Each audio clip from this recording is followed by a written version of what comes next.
Hello people, welcome to my channel హైదరాబాద్లో హైమా. ఈరోజు video వచ్చేసరికి మటను కోడిగుడ్డు అండి. అసలు ఈ రెసిపీ చాలా ఈజీగా ఉంటుంది. బిగినర్స్ అన్న బ్యాచిలర్స్ అన్న చాలా ఈజీగా ట్రై చేయొచ్చు.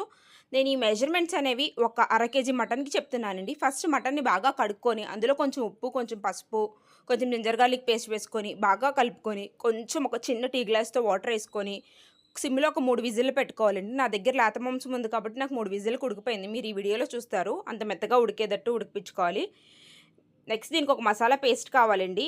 1 టేబుల్ స్పూన్ ధనియాలు, 1 టేబుల్ స్పూన్ గసగసాలు, 1 టేబుల్ స్పూన్ జీడిపప్పు, ఒక 8 లవంగాలు, 3 యాలకులు, 1 ఇంచు దాల్చిన చెక్క, ఒక హాఫ్ టేబుల్ స్పూన్ జీలకర్ర వేసుకొని మిక్సీలో ఒక తిప్పిన తర్వాత కొంచెం జింజర్ గార్లిక్ పేస్ట్ వేసుకొని కొంచెమే వేసుకోవాలి, ఎందుకంటే మనం ముందు కూడా వేసుకున్నాం కదా, దాన్ని బట్టి యాడ్ చేసుకోండి. మీరు కొంచెం వాటర్ వేసుకొని పేస్ట్ని పక్కన పెట్టుకోవాలండి ఆడుకొని. నెక్స్ట్ కర్రీ కోసం స్టవ్ ఆన్ చేసుకొని ప్యాన్ పెట్టుకొని ఆయిల్ వేసుకొని మిర్చి, ఆనియన్స్, పసుపు, ఉప్పు వేసుకొని ఆనియన్స్ బాగా ఫ్రై అవ్వనివ్వాలండి.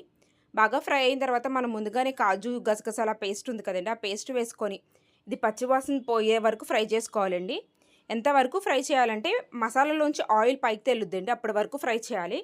నెక్స్ట్ దీనిలో మనం కారం యాడ్ చేసుకోవాలి. మన టేస్ట్కి తగ్గట్టు కారం యాడ్ చేసుకొని కారంలో కూడా పచ్చివాసన పోయిన తర్వాత మనం ముందుగానే మటన్ పీసెస్ని ఉడకపెట్టుకున్నాం కదండి, అందులో వాటర్ ఏమి వేస్ట్ అవ్వవు. ఆ వాటర్కి ఇందులో గ్రేవీ కన్సిస్టెన్సీ కోసం వేస్తాము. ఇప్పుడు మటన్ ముక్కలు తీసుకొని ఉల్లిపాయల్లో వేసి ఉల్లిపాయలు మటను బాగా ఫ్రై అయ్యేలాగా చూడాలండి. మూత పెట్టుకొని ఒక 5 మినిట్స్ ఫ్రై అయిన తర్వాత నెక్స్ట్ మనకి ముందుగానే వాటర్ ఉంది కదండి, మటన్లో వాటర్, ఆ మటన్లో వాటర్ ఇందులో పోసుకొని మన కన్సిస్టెన్సీకి తగ్గట్టు వాటర్ పోసుకొని సిమ్లో పెట్టుకొని ఉడికించుకోవాలండి.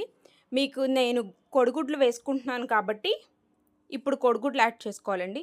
బాయిల్ చేసుకొని తొక్క తీసుకున్న కోడిగుడ్లు స్లిట్స్ చేసుకొని ఇప్పుడు ఈ టైంలో యాడ్ చేసుకోవాలి. ఇన్ కేస్ మీకు కోడిగుడ్లు కనుక అవసరం లేకపోతే ఈ కర్రీని ఇక్కడే సిమ్లో పెట్టుకొని కొంచెం కొత్తిమీర జిమ్ముకొని దింపేసుకుంటే ట్రస్ట్ మీ అసలు కర్రీ చాలా బాగుంటుందండి.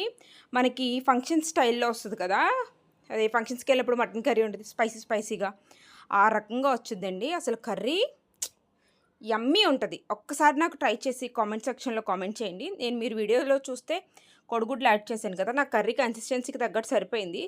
సో కొంచెం కొత్తిమీర దింపే ముందు లాస్ట్లో కొంచెం లైట్గా గరం మసాలా యాడ్ చేసుకొని దింపుకుంటే చాలా బాగుంటుందండి. ఇన్ కేస్ మీకు ఈ వీడియో నచ్చినట్టయితే లైక్ చేయండి, షేర్ చేయండి, సబ్స్క్రైబ్ చేయండి. Thank you for watching.